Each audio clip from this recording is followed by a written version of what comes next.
Okay, I'll get started. Good afternoon, everybody.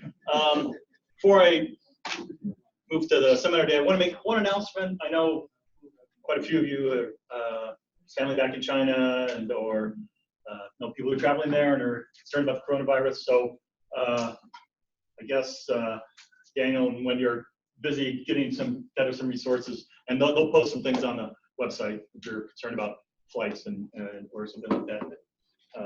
Or university resources on stuff that you know. Definitely, if there's any concern, if bother you in any way, please come talk to your advisor, to Wendy and myself, anybody. Or generally any sort of stressing issue. Okay, so I'm pleased today to have Dr. Stephanie Bohon from the Sociology Department here to talk to us today. Stephanie's been here at least, I think, a couple times before to give some talks, and really enjoyed that, and I've asked her back. So she's going to talk today about challenges of racial integration in the academic workplace. A little bit of background. Stephanie is a professor, an associate head, soon to be department head, and the director of graduate studies in the Department of Sociology here at UT. She's also a leadership and governance fellow with the Howard Baker Center for Public Policy. Her work focuses on developing statistical models of race in the labor market, and she's the author of several books and myriad of articles on this topic. She holds many degrees in different areas: economics, political science, sociology, demography. Her doctorate was in demography and sociology from Penn State. She was the first woman to edit the journal Population Research and Policy Review, and she serves on the editorial boards of Organizational Research Methods and Social Currents. Dr. Bohon is also a past president of the Southern Demographic Association and president-elect of the Southern Sociological Society. So with that, welcome, Dr. Bohon. Hi, everyone. Thank you for inviting me back. I enjoy speaking to this audience a great deal. And so for those of you who have heard me speak on this topic before, I want to say that I'm going to spend just a minute at the very beginning covering some things that I've already covered in this room in front of this audience, just for those of you who haven't been here before. And that just has to do with what the literature on diversity in the workplace looks like. And so there's just a lot of studies, primarily done in business, but some done in the academy, that say, you know, what happens when corporations have more diverse leadership? What happens when people work in diverse work teams? What happens when they say what happens, they're really saying what happens to the bottom line, right? What happens to return on investment? What happens to stock prices? And so the research is pretty overwhelmingly in the side that when corporations have more diverse leadership teams, those corporations have higher returns on investment, particularly if the corporation is engaged in innovation. The work in the academy says that when academics work in diverse work teams, those teams actually get more research grants, both more grants and more money. They produce more publications. Those publications have higher citation rates. So innovation makes us more productive in all the ways that count for us. Also, you know, we live in a country that is becoming increasingly diverse, and you know, I was just thinking about the fact that when I finished graduate school, the U.S. population was 3%. I'm going to use the term today a lot, AAPI. Do you know what that means? No, some people are not. So this is a shorthand for a federal government classification for race that we call Asian American and Pacific Islander. Okay, so it's just a big classification. You know, sometimes people just say Asian. And so the AAPI population when I graduated from graduate school in the U.S. was 3%. It's now 7%, and I'm not young, but I'm not ancient. So, you know, in a very short time, the AAPI population in the U.S. has more than doubled. And the research shows that students are better prepared for working in diverse work environments if they have gone to college at diverse colleges and universities and had a range of different kinds of college professors. And then the kicker for places that aren't diverse, which is, you know, if you're already diverse, it's easier to attract more graduate students who are students of color, who are LGBTQ, who are women, and so forth. So you know, nothing succeeds like success. Now, let me pause for a moment here and tell you what I mean when I say diversity, because diversity is one of those horrible terms that people want to employ to mean anything they want it to mean. And so when I say diversity, and when most scholars who study diversity say diversity, what we specifically mean are groups who have been culturally, legally, and historically prohibited from higher education, from certain occupations, right? So generally we're talking about women, we're talking about people of color, and we're talking about sexual minorities, also to some extent some religious minorities. So that's what we're talking about. And so one of the things that I have been doing a lot more of lately is working on ways, developing some methods for examining diversity in better ways than colleges and universities usually do. And the way that colleges and universities usually do it is they just take percentages, right? So they go, oh, well, our faculty were 3% Black last year, and they're 4% Black this year, so yay, we're getting better. And it's like, really? This is how we're gonna measure this? And so I published a paper recently. I'm just gonna talk about this for a second. I published a paper last year, and as kind of proof of concept, so it's a methods paper, but as proof of concept, I looked at engineering departments here at UT, and I looked at the sex ratio for the tenure line faculty. So these are just people who are either on the tenure track or who have been tenured, and this is data for 2016. And so just for engineering, there's a reason that I just looked at engineering, but I won't bore you with that.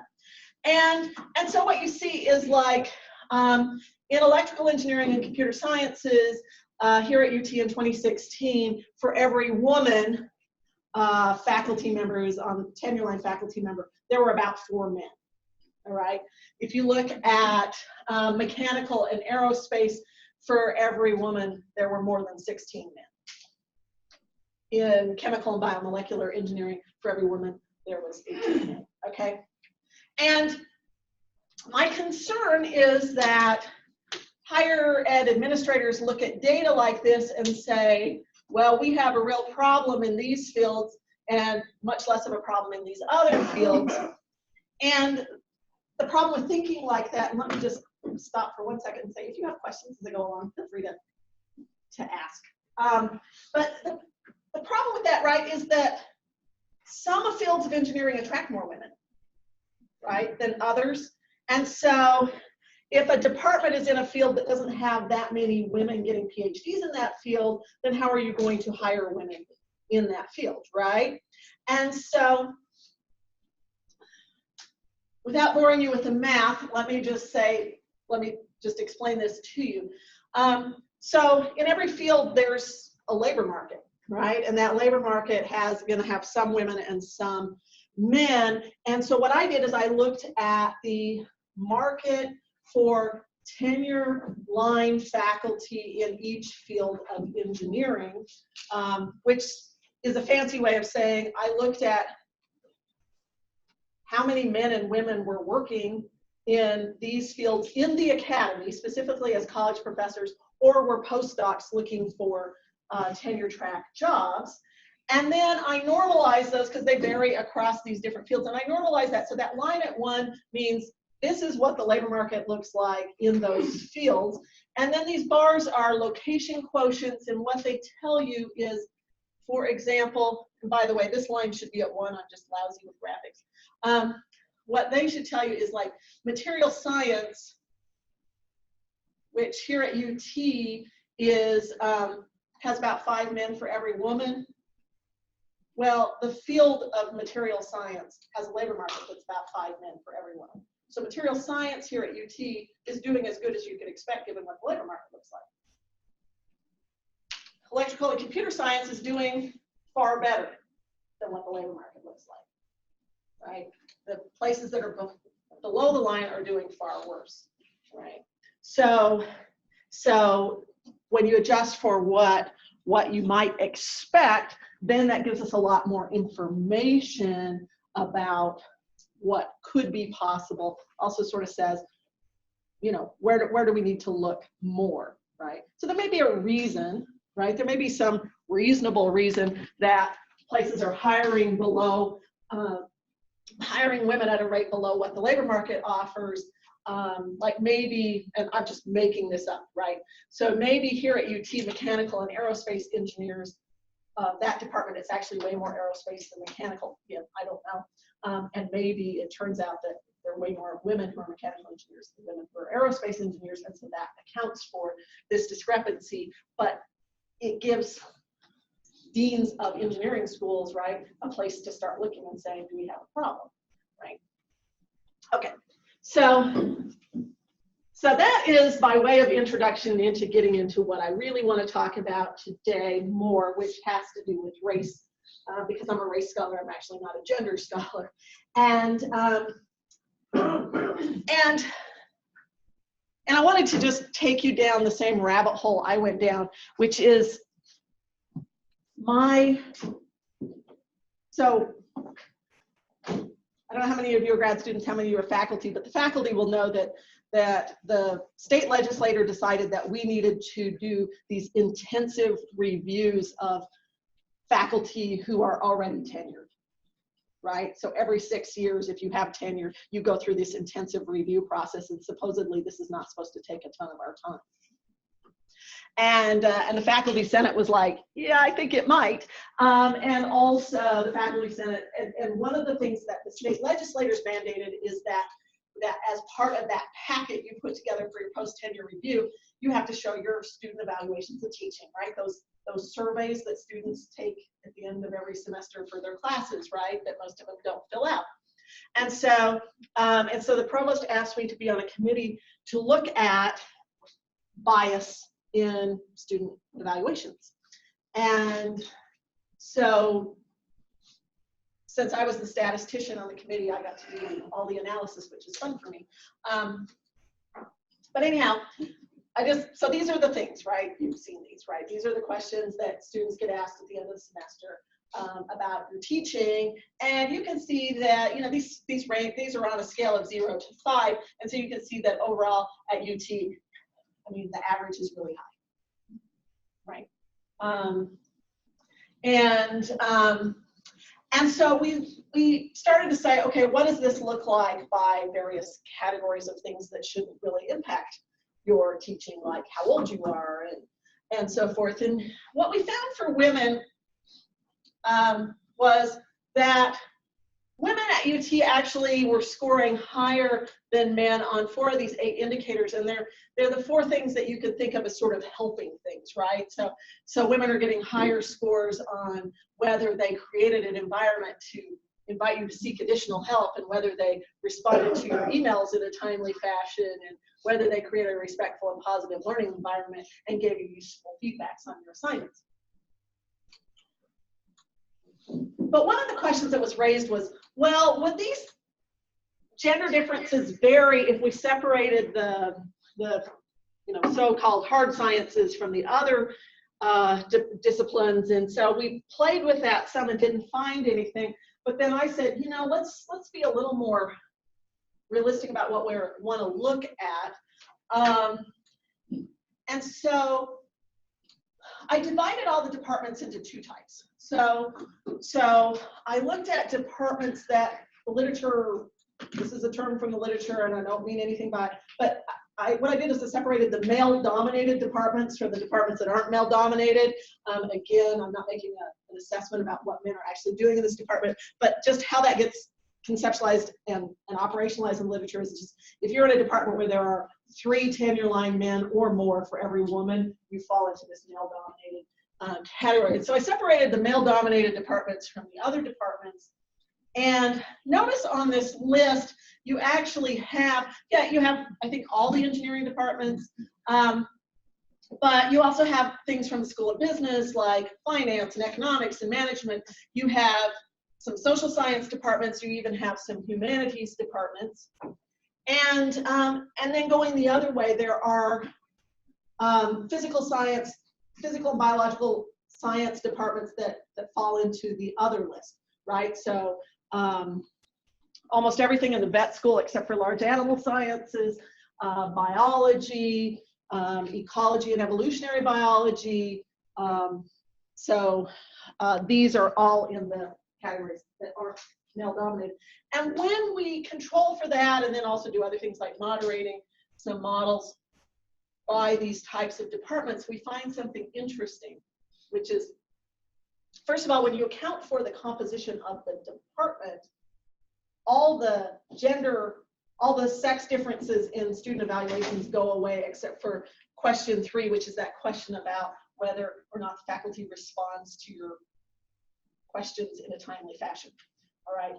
But what you also see here is, so on the side where the sex ratio is less than 3:1, there's actually no differences between men and women, no statistically different differences here. Here, the only statistically significant difference is question 6. Question 6 is a question that says, the course challenged me to learn something new. So if you're in a male-dominated department and then men are getting higher scores than women on this question about whether or not you learned something new. Again, I'm not a gender scholar, so I'm not going to speculate too much on why these differences are, but I just want to say 2 things about the male-dominated departments. First of all, these departments likely reflect the fields, right? So what those fields look like, but also those departments are going to attract more male students. So what we may be capturing is differences in how male students fill out evaluations versus how female students fill out evaluations. We could be picking up other things. All right. Well, what I was interested in mostly, because I'm a race scholar, are the race differences. And I found this extremely disturbing. When we looked at race differences in teaching evaluations, what we found was that in every single category, faculty of color got lower scores on student evaluations than white faculty. And of course, non-white is a really weird category, right? And there are so few faculty of color at UT that it's hard to get something more nuanced than that. One of the things we don't know, and I'll just say right now, we can't separate faculty who might be immigrants from those who aren't immigrants. So we don't know if we're picking up things like genuine racial discrimination, racial bias, or whether we're picking up bias against faculty who speak with an accent, right? So we don't have data on immigration status, but I was able to separate Asian faculty out of this pool because most of our non-white faculty are Asian faculty. And when you compare Asian faculty to white faculty, notice that Asian faculty are scoring significantly lower than white faculty on 3 of these categories, including this very important one that is about whether, I mean, you know, in Vegas terms, this is really a question about, do you think this is a good professor, right? And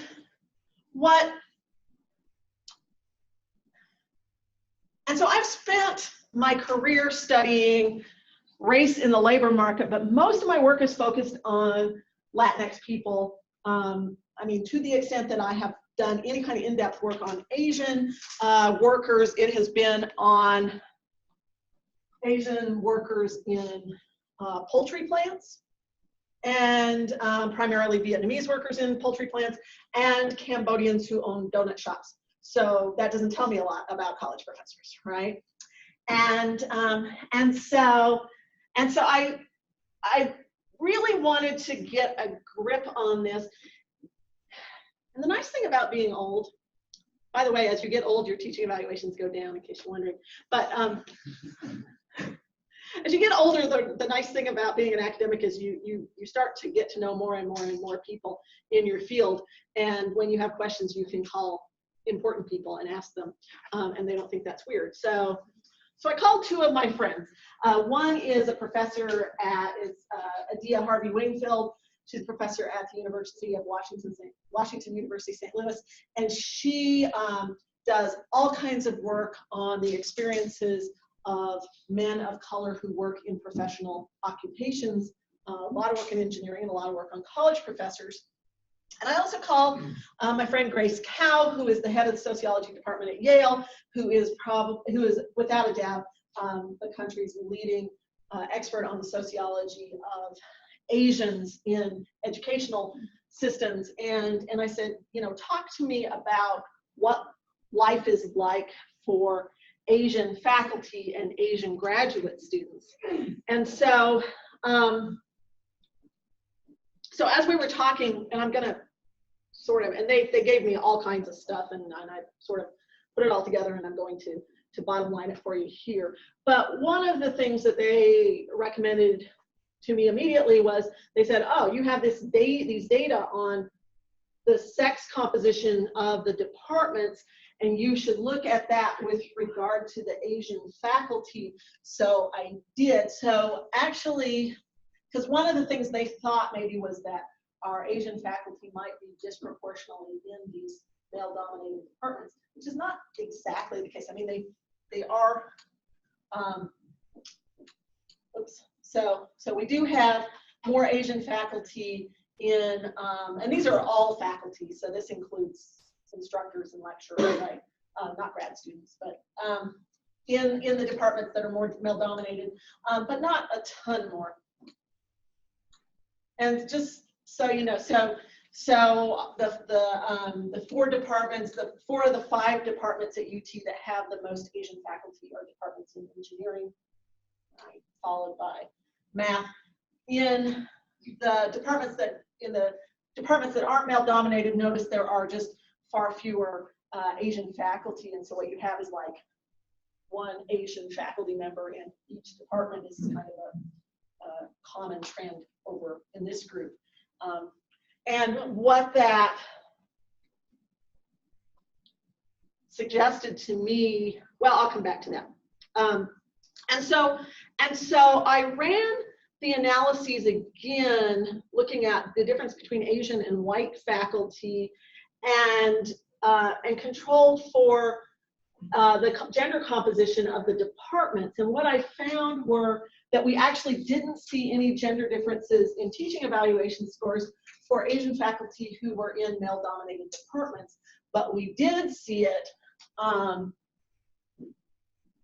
in the departments where that are not male-dominated. And so talking to my colleagues and thinking this through and looking at the literature, there's a pretty consistent literature on teaching evaluations that says students have certain expectations when they walk into the classroom. And if the professor themselves is not the professor that they expected to get, then that professor gets hammered in their evaluations. And so what's possibly happening here is that when you walk into an English class or a philosophy, well, not philosophy, they're in this group. You walk into an English class or a history class and your professor happens to be Asian, this is messing with people's expectations and it impacts teaching evaluation scores. But one of the things that Dr. Cow and Dr. Harvey Wingfield both stressed to me was that a big problem for Asian faculty and also graduate students that doesn't get talked about nearly enough on college campuses is the things that you don't measure with things like teaching evaluations. It's just like the everyday experiences. And most of them have to do with this model minority myth. And probably you're familiar with this term, but if you're not, then model minority myth is this mistaken idea that Asian Americans have universal and unparalleled academic and occupational success, right? It's the idea that, you know, Asians in the US are doing great, and so why aren't other racial minority groups doing as well, right? That's kind of what this is about. And so as I dug through the literature and I looked at like lots and lots of things that, that my colleagues sent to me, I realized, yeah, there's some stuff here that we don't talk about nearly enough. So just going with the model minority myth, like one of the things that people will point to is the fact that, you know, AAPI populations live longer than everybody else in the US. And they'll say, oh, look how much better educated. So here's the AAPI population, like 48% end up with graduate or professional school education, and overall just have so much more education. The problem with these kinds of presentation of data is that it sort of assumes that AAPI people are all the same. And you could say that about every group. You know, we assume women are all the same, or we're assuming that Latinx people are all the same, or African Americans are all the same. But arguably, there are more commonalities in the Latinx experience than there are in the AAPI experience, right? Like if you're from India, you may have almost no common languages, no common religious experience, whatever, with someone who's from Japan, right?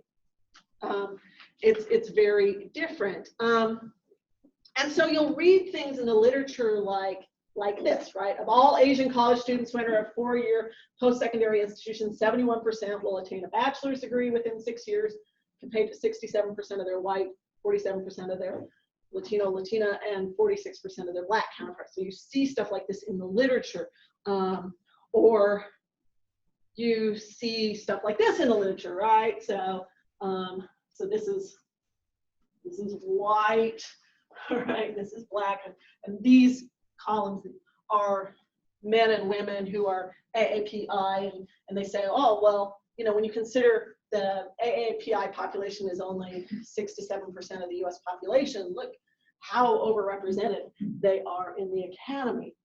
But when we start to break this down by group, you start to see a very different picture, right? So when you say, okay, when you talk about AAPI with people with a bachelor's degree, you know, we're talking about 64% of people who are of Indian descent versus, you know, 7.5% of Hmong people, right? And those are huge differences, right? You know, a second misconception is that AAPI people are not really racial and ethnic minorities. In other words, they're really just different looking white people. Okay. And so you'll see some of these articles, right, where they're saying, you know, look at the problems of these non-Black people of color, which is just code for Asian people. Okay, because if you actually read some of these articles, they're really not talking about Latinx people, they're talking about Asian people.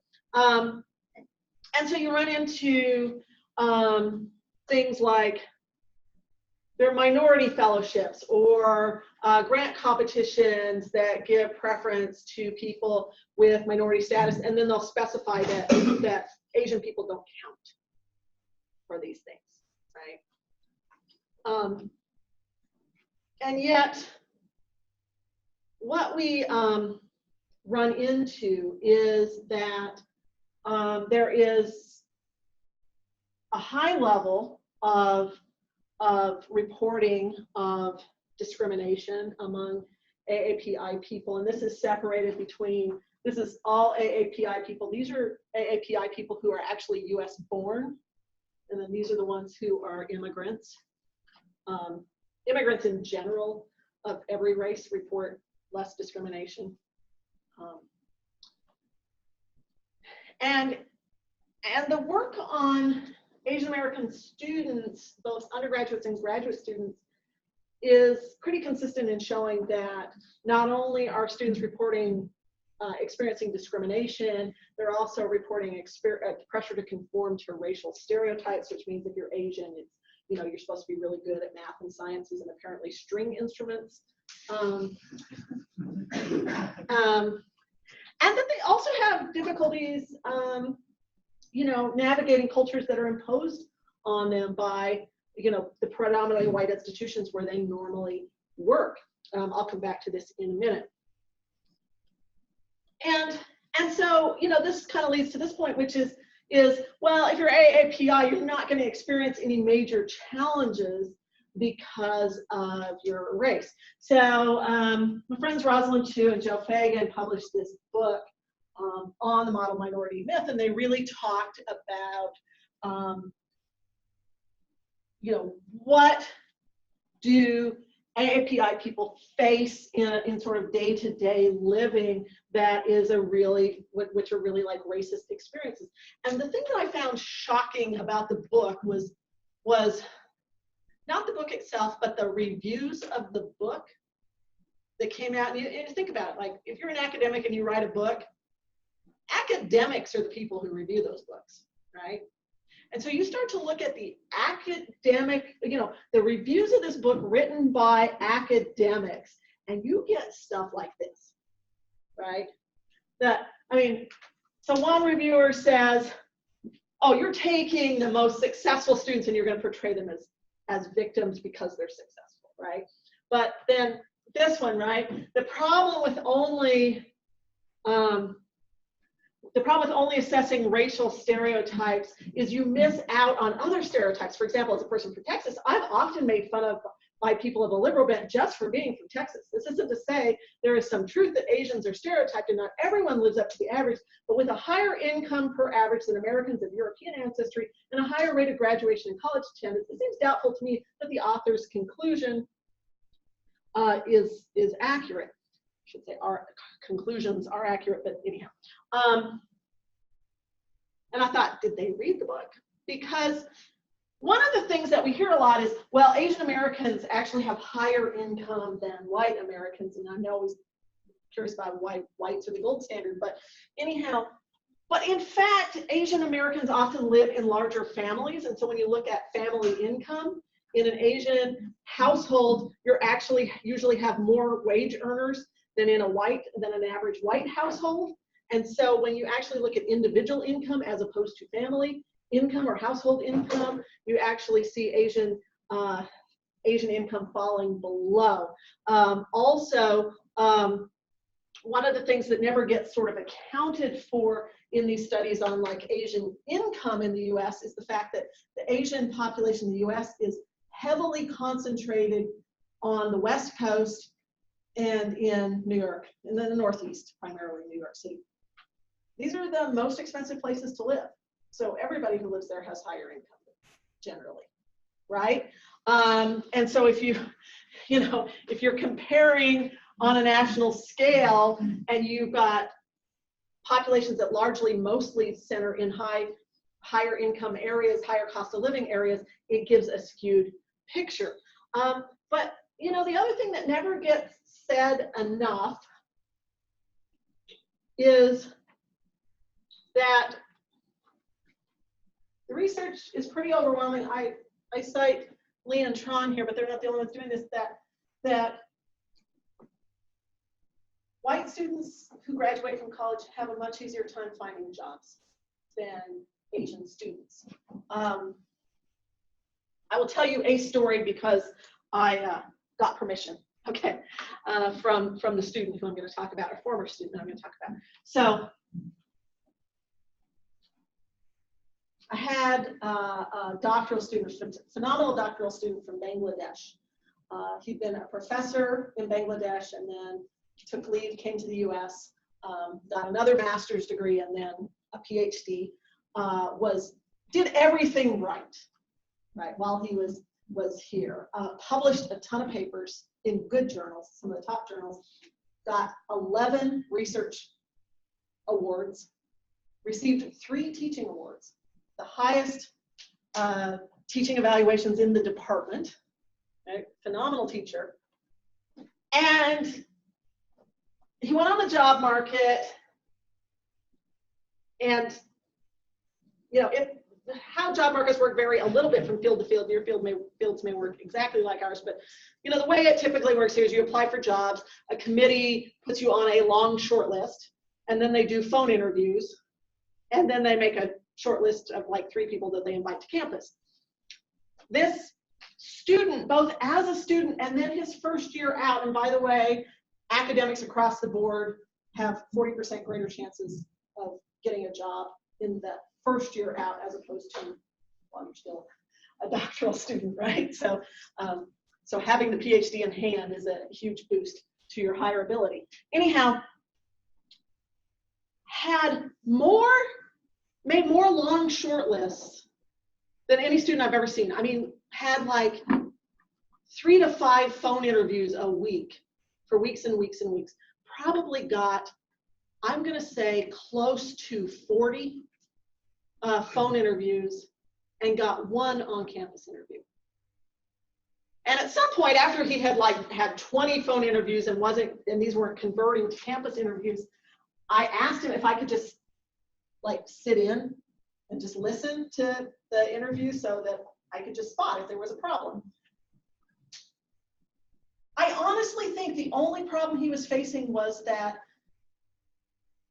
he had an accent, and not just an accent, but we're used to, in America, we're used to hearing Chinese accents and we're used to hearing Indian accents.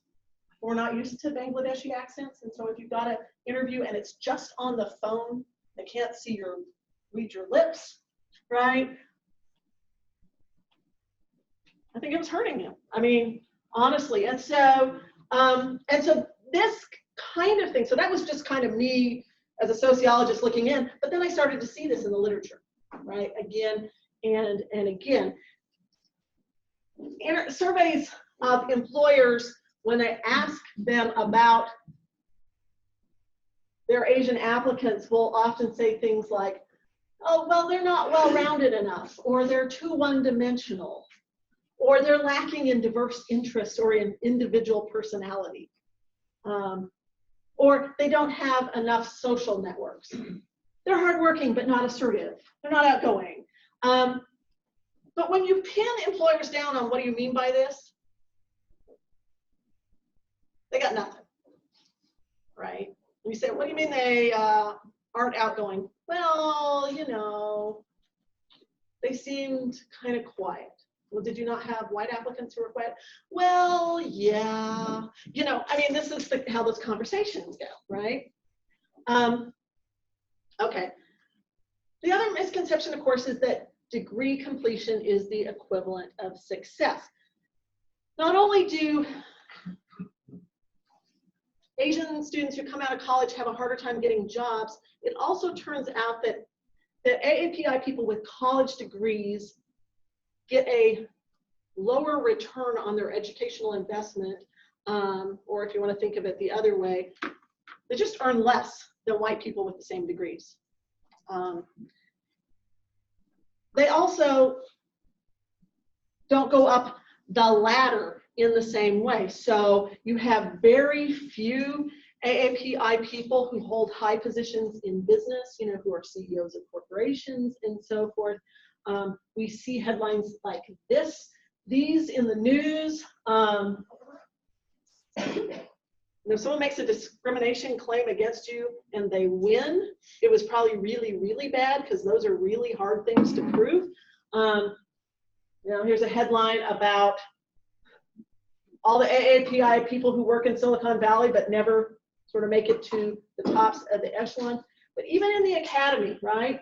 So 7% of all tenure-line faculty in the US are AAPI, but only 3% of all deans are, and 1.5% of all presidents. Okay. So we have a problem, right? We have a problem. And then my 2 friends made me promise I was like, it doesn't really fit with my talk. They're like, you have to talk about it anyway. Okay, so they made me promise that I would also talk about this, right? That one of the huge problems that Asian American students face is that they feel really incredible pressure, not only to succeed, but to succeed in particular fields. And so you have many students who are in fields that they don't particularly enjoy all that much, right? And they feel so much more pressure than other students to do very well in this. And and the media doesn't help. If you remember the TV show Glee, had an episode called Asian F, right? Where the Asian student got a B and everybody freaked out. Right, so we see this kind of thing. And both of my friends said, we don't really have good data to study this, but we wonder how many people out there, AAPI people working in engineering and medicine, hate their jobs.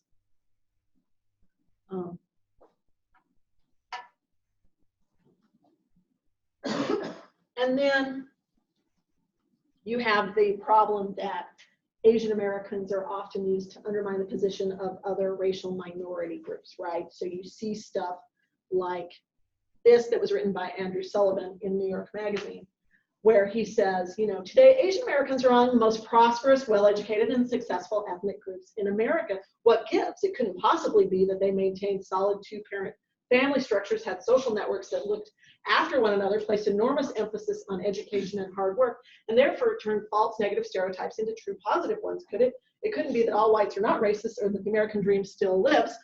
And so you see this kind of garbage that's basically another way of saying, well, the reason that Black and Latinx people don't do so well is because they're culturally deficient, right? That's just another way of saying that.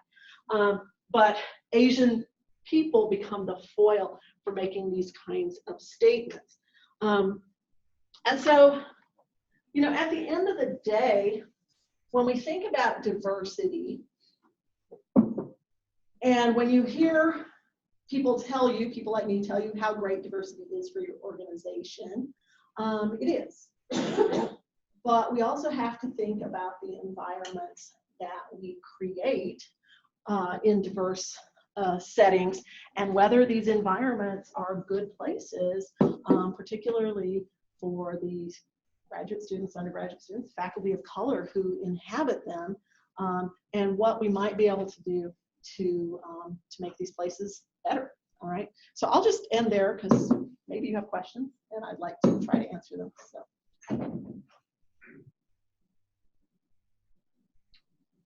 Or maybe you don't. Maybe I'll just put you all to sleep.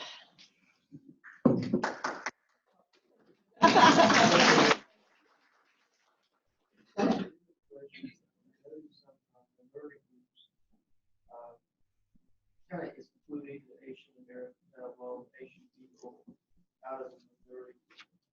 Right? But I saw some advertisements where Black people are welcome, but not Asian Americans, not other minority groups. Yeah. And I think that's kind of unfair to me, and that I mentioned that pay attention to all this. And still call themselves multicultural. Yeah, yeah. So this is part of the issue, right? The conception is, oh, Asians are doing great. We don't need to make any special kind of consideration. That's what I was saying earlier, right? So that it's sort of like they're just like different looking white people, right? They're not adding to culture, and of course this stuff is crazy, right? And so it works on, right? It impacts the lives of AAPI graduate students and faculty because they don't have anywhere to fit, right? Right? They're othered, and at the same time, they're being excluded from, well, you're not a real racial minority, right? And so yeah, you run into that, and I'm sorry. So do you watch NPR Code Switch, the podcast? Yes, sometimes, Okay. yeah. So they did an episode recently about between racial friendships, like interracial friendships. Ooh, yeah.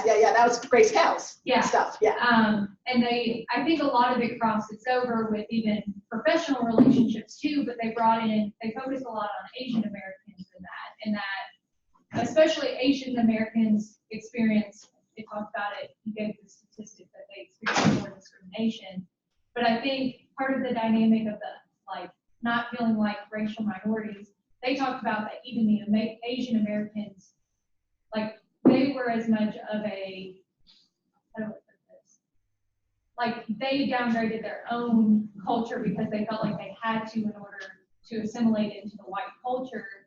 And then they talked about one example, a woman she grew up in a white majority neighborhood and then came to college, and she didn't know how to even talk to people of her own race because she had grew up in a white majority, but then she felt othered from the white majority, but then she also felt othered from even other Asian Americans. And so I think it'd be interesting to see how some of those dynamics play into academia too. And because I think, friendship and professional relationships have a lot of similar effects, right? A lot of the things that are causing those issues with interpersonal relationships also cause some of those same issues you see in academia. Oh, So yeah. I don't remember the exact study, but if anybody wants to learn more about it, that was a really good podcast. Yeah, actually, it's so when I said I went and talked to these two people, one of them was Grace Cow at Yale, and she was the person they interviewed for this podcast.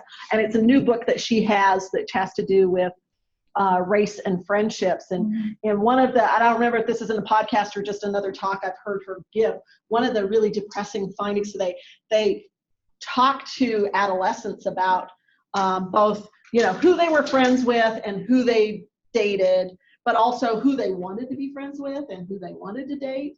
And none of the women in their study who,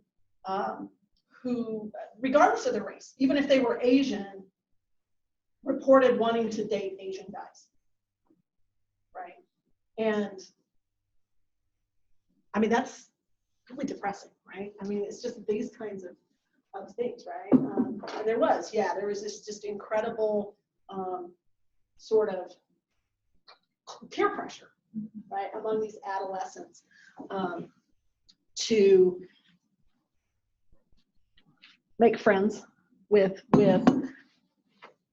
kids in particular racial groups and not in their own, among the Asian students, not within their own racial group. Yeah. So we talked about people feeling othered. A lot of these different groups are feeling different than everyone else. But surely then if the groups were large enough, then they would have that support. But is the discourse between these different groups so different that, is there effort being made to where people would feel welcomed by people that are different from them and separate from them? I mean, when you're talking about one-on-one relationships, lots of things happen.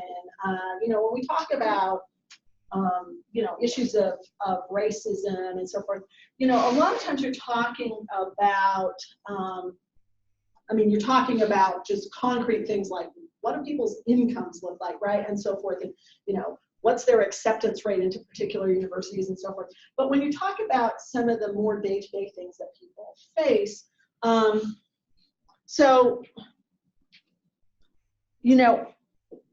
Asian students are subject to, and presumably faculty, all kinds of sort of day-to-day subtle things that make them go, was that intended the way that, and not just Asian, right? So racial minorities in general. So I'll give you a couple of examples. So one is I had a student who was Chinese American, and he's a sociology major, and his girlfriend was a Chinese immigrant, and she was one of the engineers here at UT.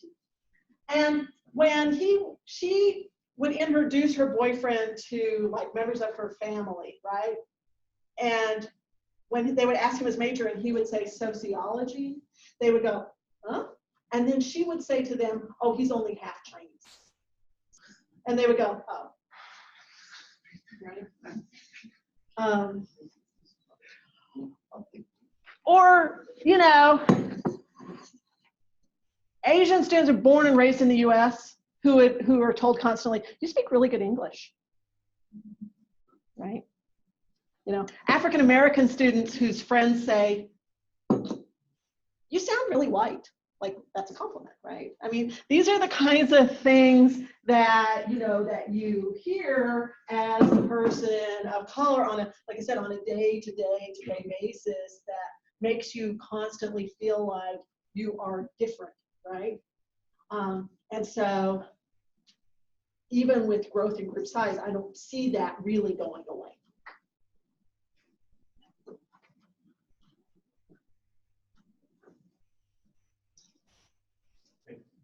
All right. Let's